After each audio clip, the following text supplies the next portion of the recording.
Hello, welcome in.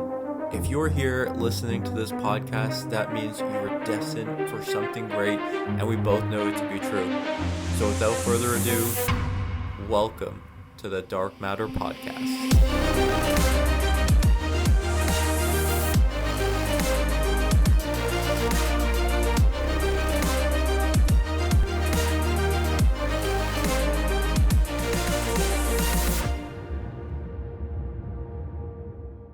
Hello, and welcome back to the Dark Matter Podcast.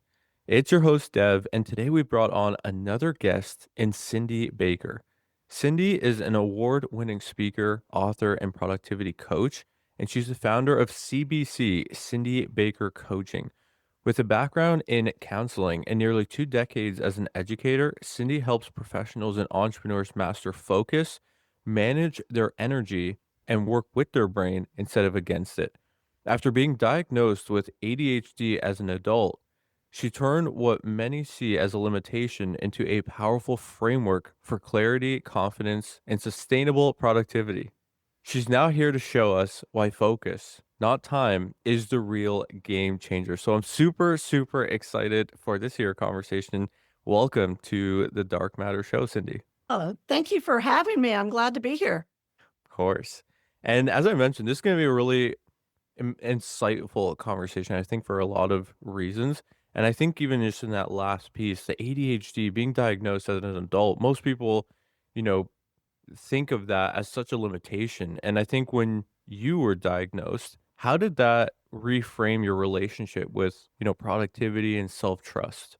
Yeah, well, people my age, when we were growing up, we didn't really hear about it that much. So I'm hearing about more and more people getting diagnosed as an adult. And what that did for me is that it kind of gave me some clarity. As I looked back on my life through this lens of this new, label or whatever you want to call it, things started to click.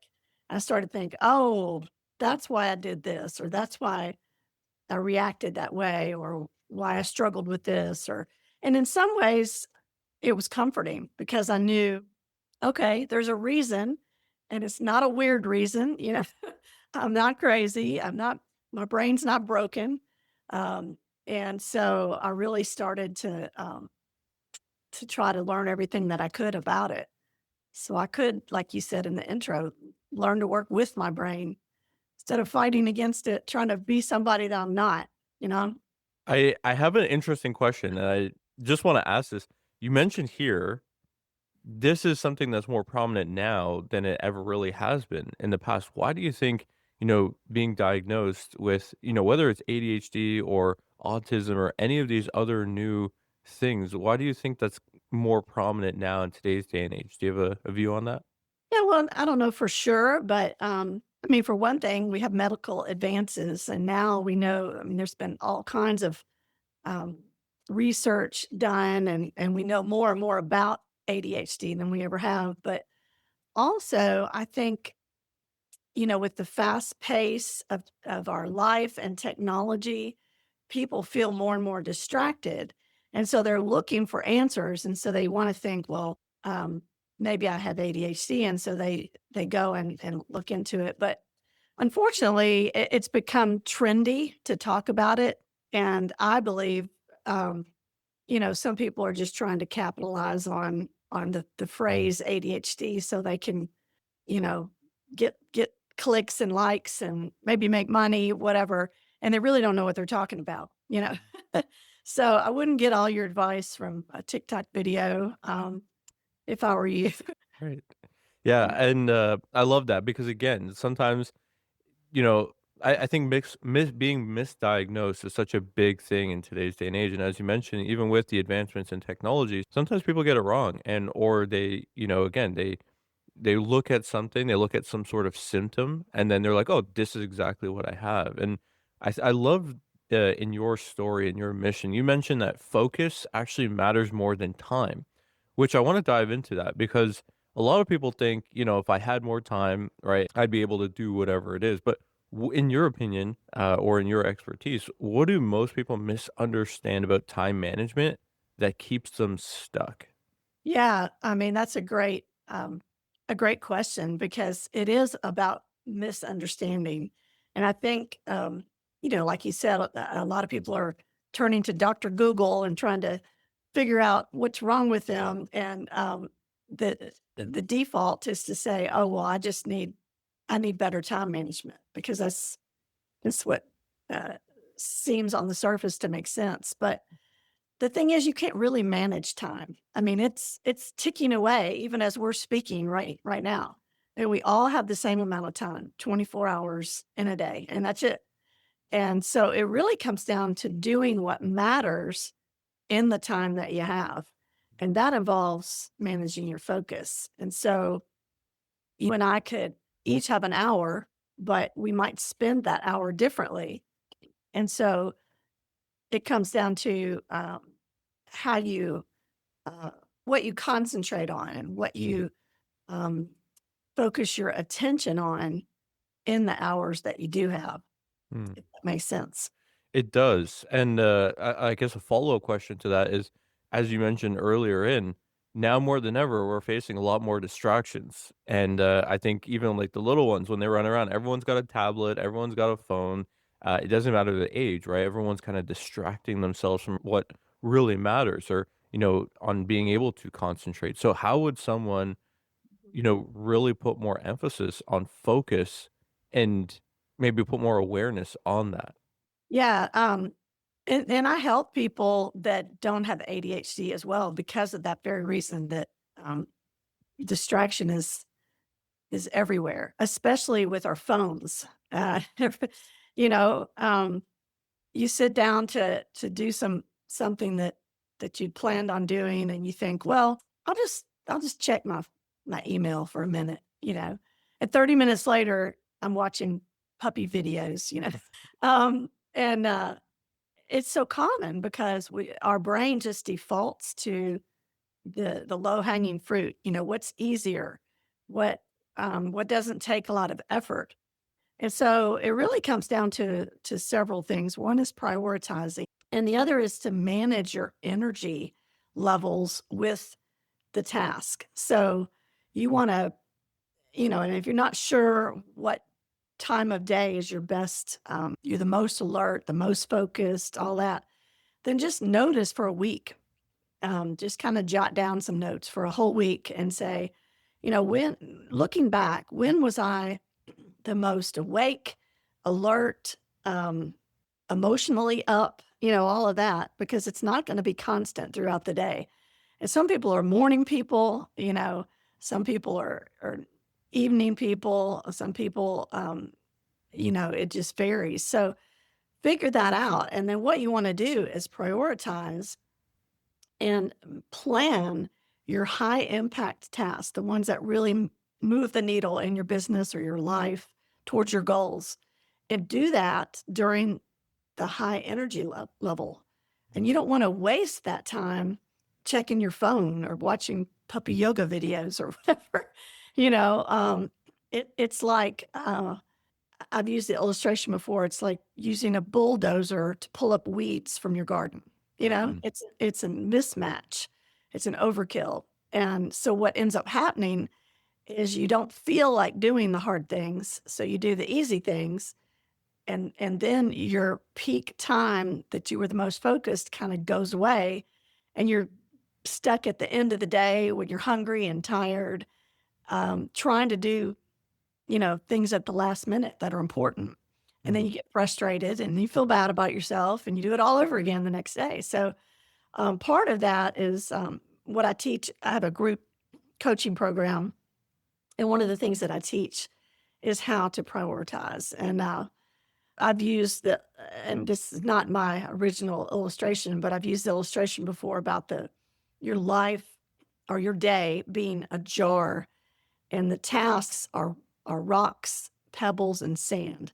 mm, And you might have even seen this visual illustration. If you put the sand in first, like the admin tasks, the checking your email, meetings, stuff like that, uh, then you try to put in the important things, like the big rocks, because they're the important things. They don't fit. And so you have to do it the opposite way. You put in the non-negotiables first, and it doesn't even have to be business things. It could be anything that you value as important. For instance, if you say your family is important, but you fill up your day with everything else, and then you try to fit in your marriage relationship or your parenting relationship or whatever, it's not going to fit because you shouldn't give the people that you say you value your leftovers. Mm. And so you have to put those things in first, whether it's, um, you think of all those words that start with an F, family, faith, fitness, finances, all of that. Those are important. Put those things in first. And then the pebbles, which are the important things, but they're not as urgent, those can go in next. And then the sand can fill in the gaps. Mm. So if you think about it in that way, that really helps. I mean, there's a lot more, of course, I unpack in the coaching, but that's kind of a starting point. Right. And that's a gem too. I absolutely love that you shared that. Thank you so much because you're absolutely right. I feel like if people had an opportunity to reflect on where they're spending most of their energy and when they are optimal, because you're right, there are some people that operate great in the mornings. Me, I operate great in the night, like, midnight.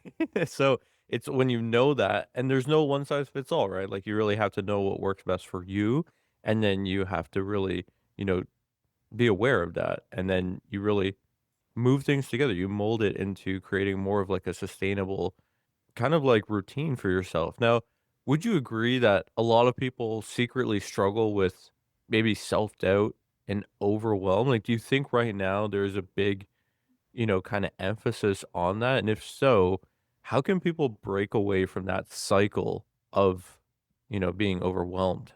Yeah, I do think that's a common feeling. And it's important to remember that overwhelm is just a feeling. So you can't say, I'm overwhelmed. No, you're not. You just feel overwhelmed, and Mm, feelings can be managed. And so, one of the things that, I mean, lots of little brain tricks that I teach, but a couple of things. If you have something that feels big, and so you feel that overwhelm, you feel inadequate, it just is too much, then break it down into small bite-sized pieces. Every big thing started with a tiny little action, even laughably tiny. Like, for instance, if you had a report that you were supposed to write, and it's several pages, and it's just complicated, and you don't know how to do it, then you can break that down into such small steps that it's impossible not to start, because mm, starting is where people get tripped up.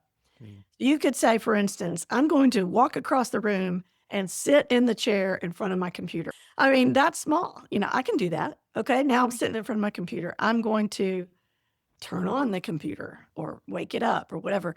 I'm going to pull up the document. I'm going to see where I last left off, and I'm going to write the next sentence. And you just sort of talk yourself into these little steps. mm, So that's one thing. Um, the other thing is just to um, use what they call the 5-minute rule. And that's to say, I'm going to do the next small step, but I only have to do it for 5 minutes. mm, And that lowers the bar, and it reduces that friction in your brain so that you're much more likely to get started. Because the easier you make something to do, the more likely you are to do it. mm, You know, the harder you make something to do, the less likely you are to do it. It's like when people diet, if you put cookies and cakes and stuff out, you're more likely to eat that. But if you have it really hard to get to, you're less likely. And so you do the same thing with something that you feel overwhelmed about. You just say, okay, I only have to do this for 5 minutes. I can do anything for 5 minutes, right? So what happens is that you're starting to work, and the momentum kicks in. And it only takes about 5 minutes for that momentum to kick in. And then you start to feel like, okay, I could go a little more. I'm gonna do 5 more minutes. And before you know it, you're in the groove and you're doing it. And if you don't, it's okay. You can stop after 5 minutes because you only promised yourself 5 minutes, so you don't have to feel any shame. Mm. And then you just do it again. Um, there's so many little tricks like that. I teach another method called the 90-minute sprint method. Um, and I can explain that if you think your listeners are interested. Okay. Yeah. So I mentioned those rocks and pebbles and sand. Well, I tell my clients to pick no more than 3 rocks for the day, Mhm. of business items. So, that doesn't mean you're only gonna accomplish 3 things, but it just means that you're picky. You have to choose, if I got these 3 things done and nothing else, that I would be okay for the day. These are things that are, the outcome is gonna really make a difference one way or the other. If I don't do it, it's gonna be a really negative consequence, and if I do it, it's really gonna help me move towards my goals. And sometimes I tell them the day before, write those on an index card and stick it on your desk. That way, when you wake up, instead of scrolling on your phone, you've got your game plan, you know. Um, and so you take one of those and you set a timer for 30, 60, or 90 minutes. You can play around with what works for you. And you put away all distractions, even put your phone in the other room if you have to, um, and close all the tabs, put a sign on your door, I'm working for 30 minutes, leave me alone, or whatever. And you just focus your undivided attention on this one thing intensely for that amount of time.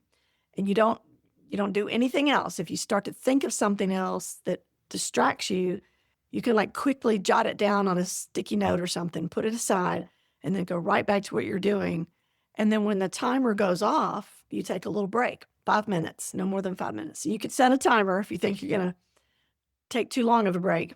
And then you can do whatever you want. If you want to scroll on your phone, but you get up, you physically get up, that's important, and walk around, kind of get the blood flowing in your brain. And then you go back and do another one.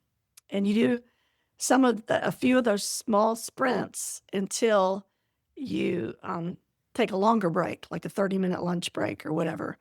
And you'd be amazed at how much you can get done. And that doesn't mean that you're going to finish your whole project, but you pick a small part of it that you could finish in a sprint. And then you can celebrate, you can feel like, well, hey, I finished something. It doesn't, so many times we wait until we finish the whole big thing, and then we don't feel good about ourselves until then. Mm.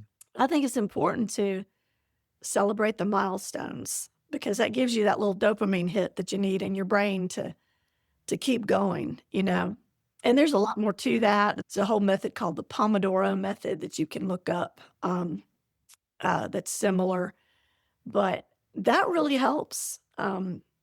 So you may have heard of time blocking. So you could block off a time period when you're at the highest energy level mentally, Mm. and that would be when you'd schedule one of your sprints. I mean, you say, I'm going to do admin tasks from in this hour, but I'm going to work on my report in this hour or content or whatever.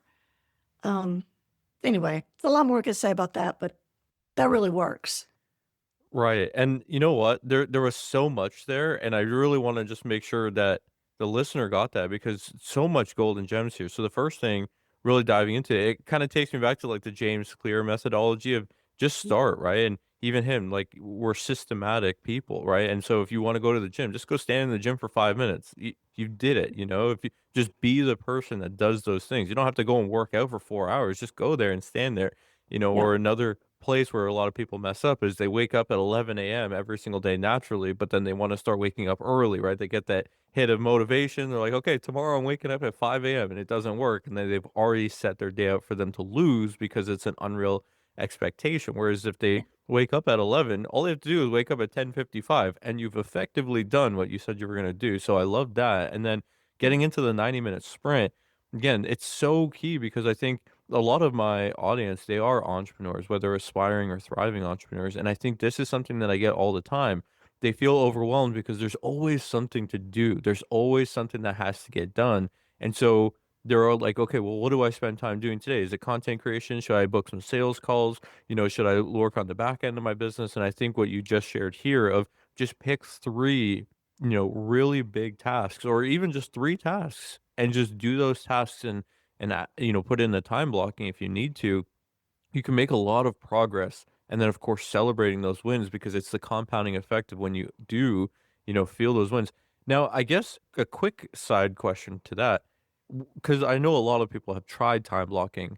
And in your experience, when people try time blocking and it doesn't work, they'll be like, okay, from this hour to this hour, I'm going to do this. And then they set it aside, they put it in their calendar, they make sure everyone's aware. But then they get into that hour and then they don't do what they said they wanted to do. Is Yeah. that what is that a cause of?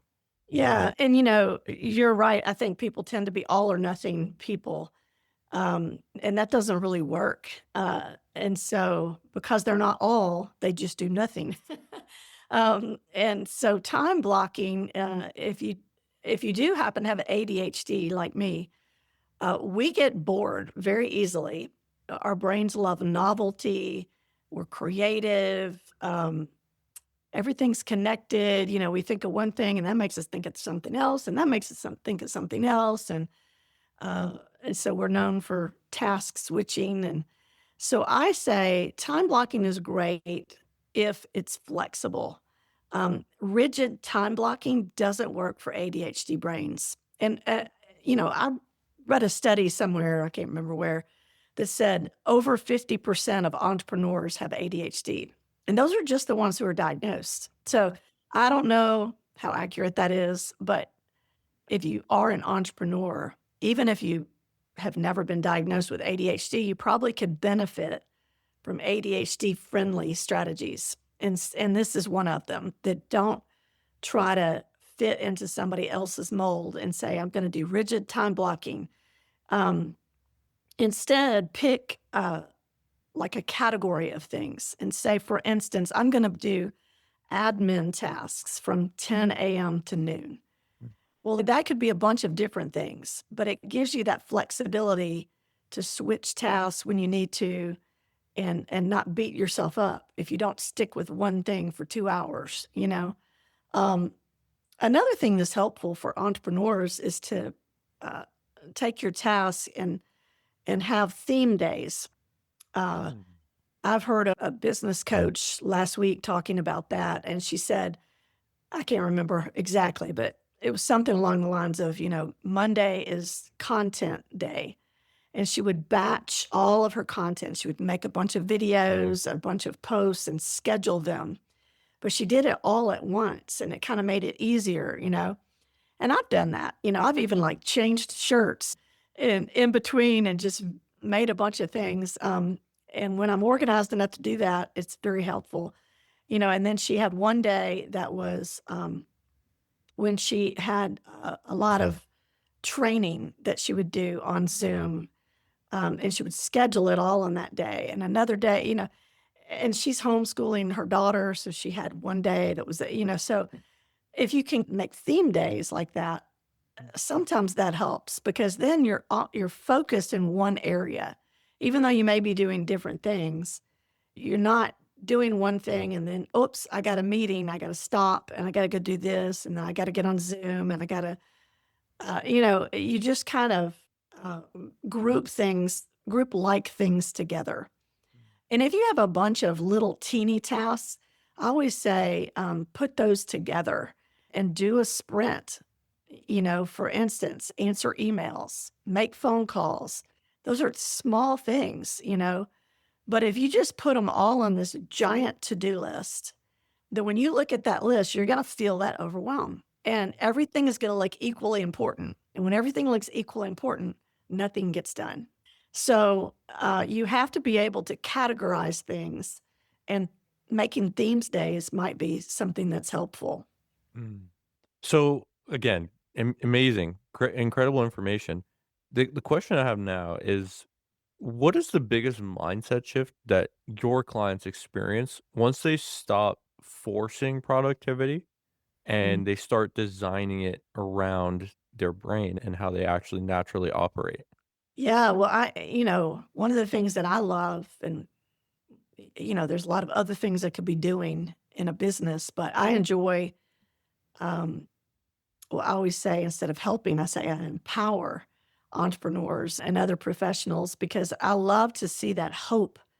When they see that there's another way to live, then they're like, oh, wow, and so one of the biggest mindset shifts I think is just their self-esteem goes up because I'm a person of faith. I believe everybody was created on purpose for a purpose, the way that they were created. And so there are extremely successful people who attribute their success to having ADHD and the way that their brain works. So once people can kind of tap into that and realize, wow, I've got some creativity, some out of the box thinking, problem solving skills that others don't have. And that actually gives me a competitive edge as an entrepreneur, you know.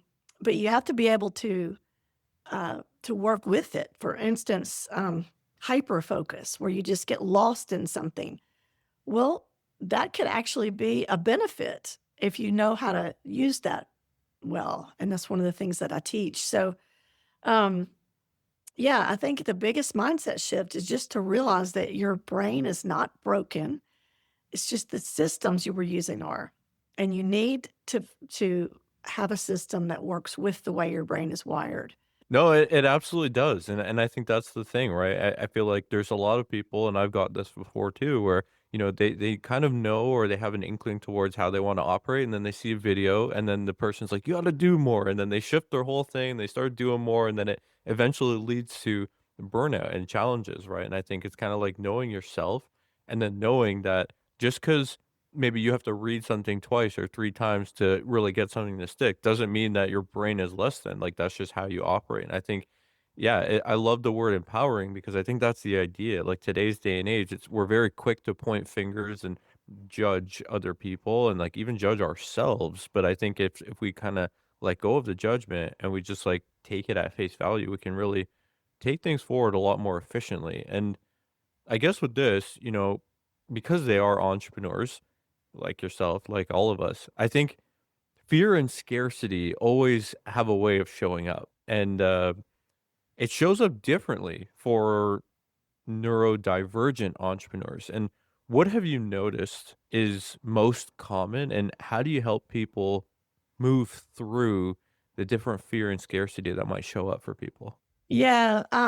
Well, a couple of things come to mind. One is, and this is something everybody deals with, but especially if you have ADHD, we are so apt to chase shiny objects. We see an ad and we're like, oh, that's they say all I got to do is this, and I won't have to post, I won't have to do this, and I can make all this money. And so I'm going to click that ad, and I'm going to buy this thing, and I'm going to try. And so, like you said, they're just all over the place. Instead of stepping back and taking a deep breath and saying, okay, what am I called to do? What am I gifted to do? What makes the most sense for my life and my business knowledge or whatever? Um, I do think it's important to get a coach, but there are a gajillion coaches out there, and you know, uh, you have to be discerning. That's one of the reasons that I do so much free training because I want people to get to know me. I don't make an AI video, and I'm sorry for all of you who do that, but it's really me, and I want people to know, like, and trust the real me. So that's one thing, to just be careful about switching just because you see something that looks new. Mm. Um, and I think I was going to say something else, and now I got off on that, and I can't remember. But basically, not to compare. Um, if you are looking at social media and listening to different coaches and looking at ads and you're comparing your chapter 1, if you're just starting out, to somebody else's chapter 10, and you wanna know why things aren't working for you the way they're working for them, you're gonna continually feel bad about yourself because it being an entrepreneur is tough. I mean, this has been a hard year for a lot of us, because, it used to be that we could just I used to run a challenge, a free challenge, and then I would offer my, uh, coaching, which is a little more high ticket and, at the time, and people would be signing up, That doesn't work anymore, Mm. not this year. So, it's a hard and long process, and you have to be focused, and you have to find out what works and then continue to be consistent in that instead of trying it 1 or 2 times and it doesn't work like somebody who's been doing it for 10 years, and so you quit Mm. and do something else, you know, and there's a fine line between figuring out what doesn't work, and not doing more of that, but doing more of what does work, and being able to flex, and that's why a coach is helpful, so I do a little bit of ADHD coaching, a little bit of life coaching, a little bit of business coaching, because all of that has to do with productivity. Uh, but it is important if to find somebody that you can trust, you can bounce things off of, and it doesn't have to cost tens of thousands of dollars. You know, Right. um, I'm sure there are some programs that are maybe worth that, but you don't have to spend that um, to get some feedback. Mm. Be careful with those shiny objects and be careful with comparison, I would say. Right.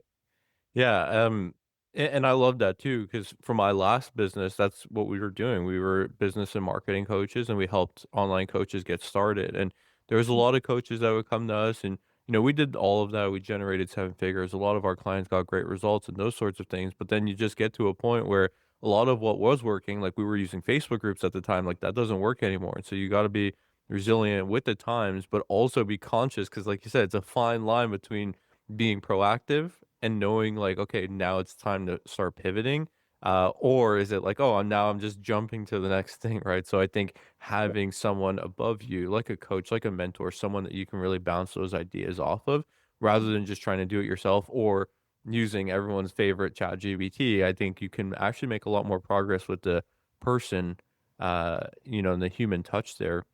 Yeah. I think Yeah. looking back. I was just going to say, yeah, you're right. There's a lot of things that are not working, but personal relationships are working. And I think people are craving that. They are, right? And again, it kinda goes to the today's day and age. There's AI everything, there's new videos that are coming out where it's like, it looks so real. It's like you have this person doing a podcast interview and they're on the moon, but it looks real, right? And so it's, like, pretty incredible where it's gone to, and I think it's kinda like before technology, everyone was so close, right? It was so much about the person to person interaction. And people would go to the grocery store and they would, fill their cup up with the conversations that they would have with people at the stores. And now there's self checkout here and, you know, wireless payment, all these things. And it's just kind of like, that the connectivity, uh, is at an all time low. And that's why even what you said here, that's kinda like why I love the podcast and why I love connecting with people that are value first, because at the end of the day, these are the sorts of things that will allow you to really connect with your audience and connect with the people that genuinely aren't looking for the flashy bells and whistles, that wanna build, genuine relationships and connections with people who can really help them, take that to the next level. And with this, looking back at, all that you've accomplished and everything, even to today, what is one belief about yourself that you had to unlearn in order to step fully into the work that you're doing today?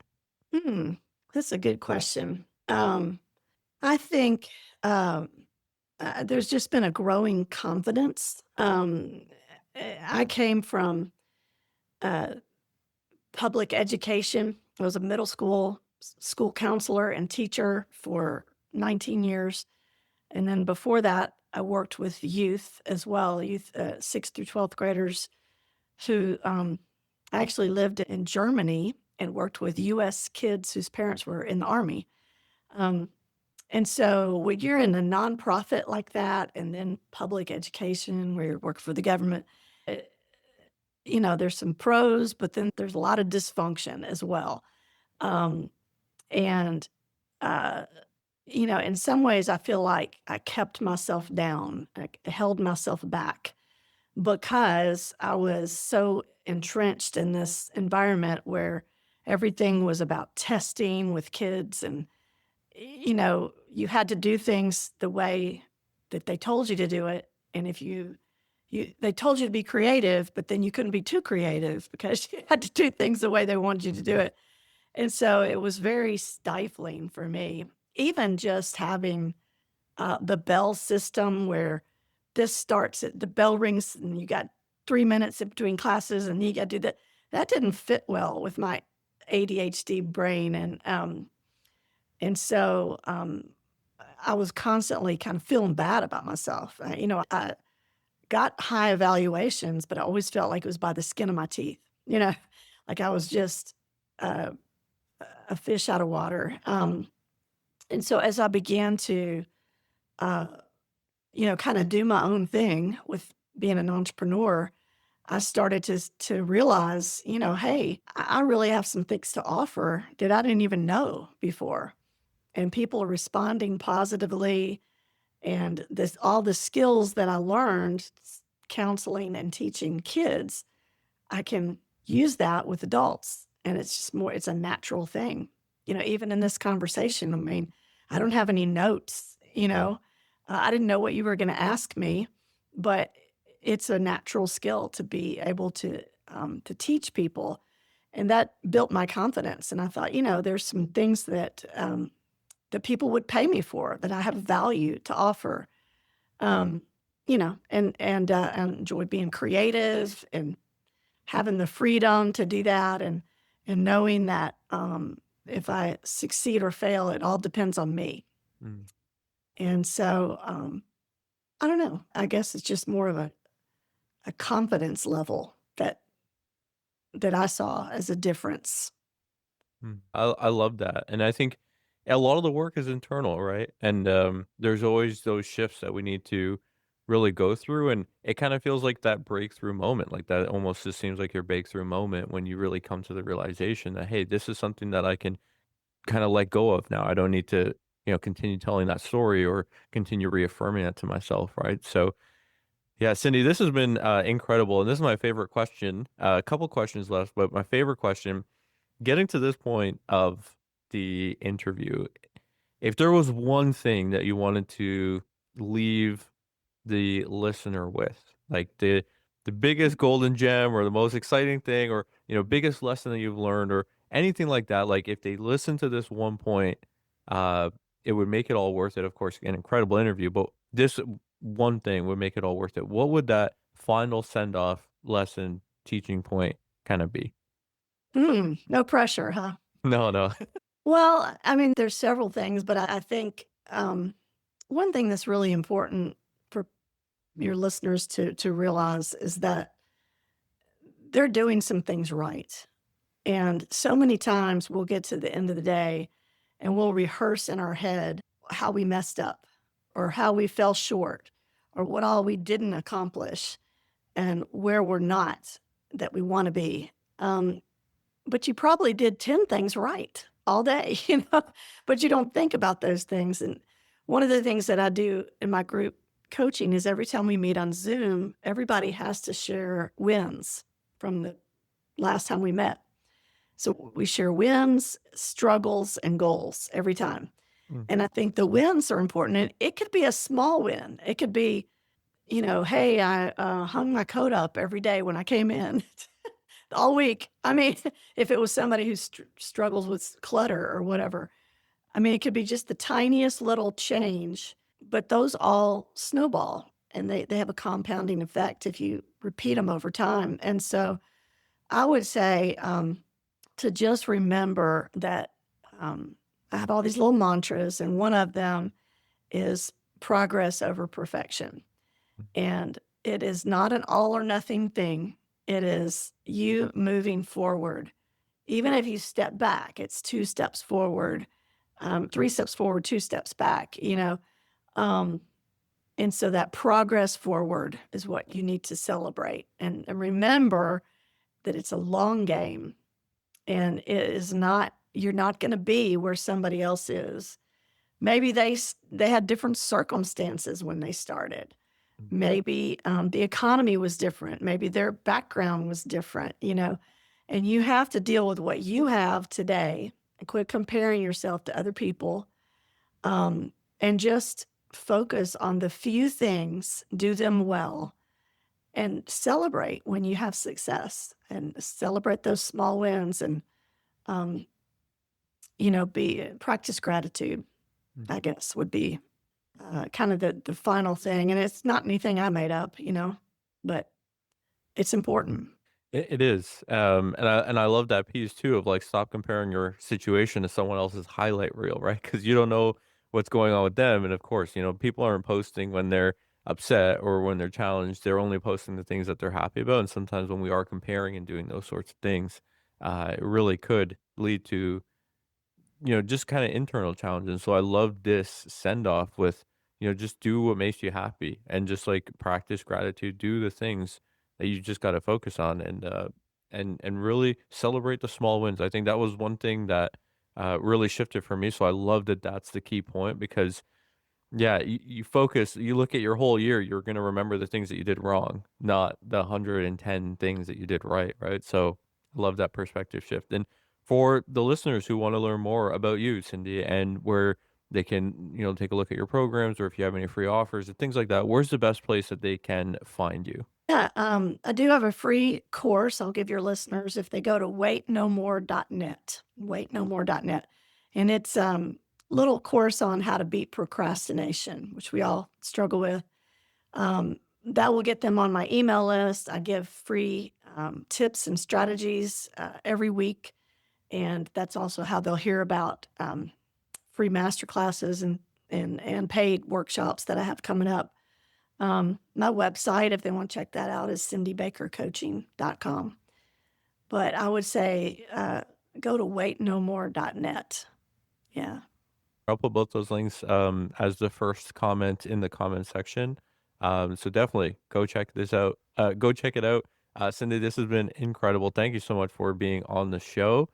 And to the listener, of course, thank you so much for being here. We really appreciate you helping grow the show. Currently in 37 countries now, so we are growing. Thank you so, so much for all the love and support.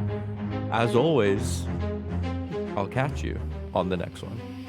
If you enjoyed today's episode, please like, comment, share, subscribe to it all. You know I appreciate it. And as always, I'll catch you on the next one.